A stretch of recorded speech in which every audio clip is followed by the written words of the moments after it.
tonight's topic is overcome fear, anger, and anxiety through Greek philosophy, Stoicism.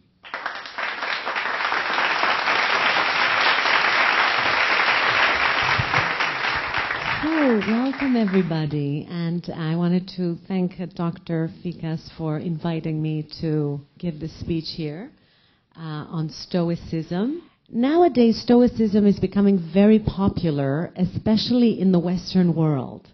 And this may be because we have become a more scientific society, right? People no longer believe in many of the teachings of the church, but they still need wisdom and values to live by. So you have many famous people and ordinary people turning to Stoicism, because Stoicism can help you overcome, as I was saying, anxiety and anger and fear without the need of religion. Famous lovers of Greek philosophy, for example, are Steve Jobs. Steve Jobs once said, "I would give up all my technology for an afternoon with Socrates." Or Reid Hoffman, the founder of LinkedIn, who said that I owe more to Aristotle than my MBA to becoming a billionaire, because Aristotle taught him how to think. And the main thing about Stoicism is thinking logically and critically. So I'm going to go down about 10 points that the Stoics live with. The first one is called the dichotomy of control. It sounds a little complicated, but what the Stoics say is, in life, there are some things that are within your control and other things that are outside of your control. Let's take, for example, the weather. Is that in your control? No. So Stoics will not complain about the weather. They will just, what is in your control when it's raining? You can take an umbrella, right? So they will do what they have to do without complaining about it, without wasting energy on it. And that's a simple metaphor for the things in your life that you can control.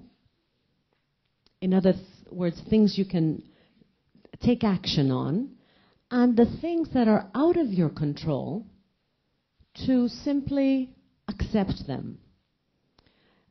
Accept them as a fact of life. You know, Stoicists are realists. They're not idealists. They're realists. So let's take the dichotomy of control and apply it to our life.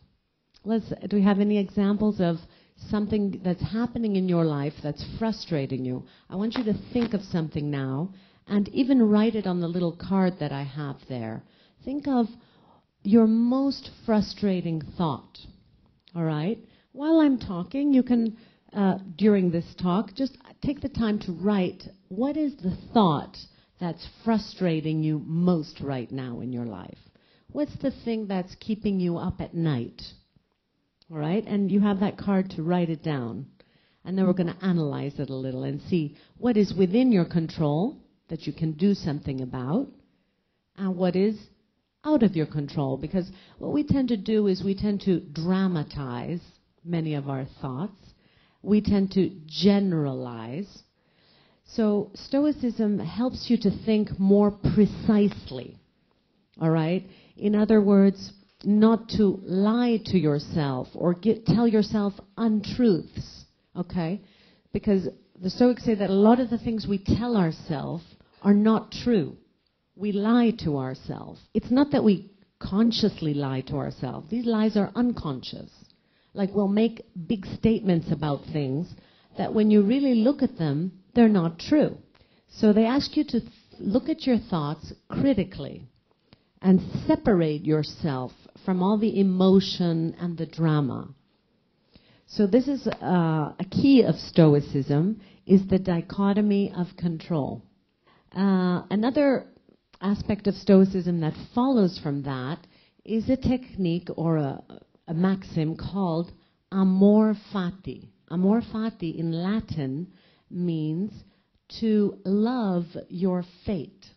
love whatever is happening to you. It's similar in a way to the Buddhist idea of acceptance. Acceptance of the things you cannot change and change the things you can. It's very linked with this concept of dichotomy of control. Amor fati. In fact, the Stoics are known, if we say the word Stoic, you usually think a person who doesn't complain, who, steps up to the challenge with strength, and they say stoic strength, stoic resilience. Okay, it's about self-discipline. And I don't know if some of you have heard the Serenity Prayer. The Serenity Prayer is from the Christian religion, but it really is taken from this concept, this Stoic concept. The Serenity Prayer says, God, give me the serenity to accept the things I cannot change and the strength to change those things I can change. So the Christians have adopted a lot of Greek thought through Plato especially. Now you think it's Christian theory, but it's actually originated from Plato.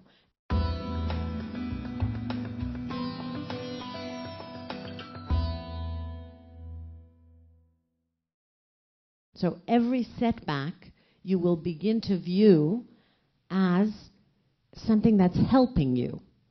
Can you imagine doing that? Sometimes we have to put our ego on the side because our ego likes to be right? So what if you were to say, you know what? What's happening is the best possible thing for me. It's for me to go through it, to use it, to add fuel to my will to succeed. And so almost be grateful for it and embrace it. Yeah, this is a concept you can begin to apply in your own life. Look at the thing you've written, look at the issue you've written, and see where dichotomy of control can help you. Where can amor fati help you in this? Loving and accepting your fate. In a way, it helps you create your story. Your problems are helping you to create your story. I mean, let's take an example of Odysseus, okay? The story of Odysseus. Would he be Odysseus without the Odyssey? No. Philosophy has to do with taking the wider perspective of your life. And this is a very Stoic practice, to pull away from the screen, to pull away and to have like a helicopter view of who you are.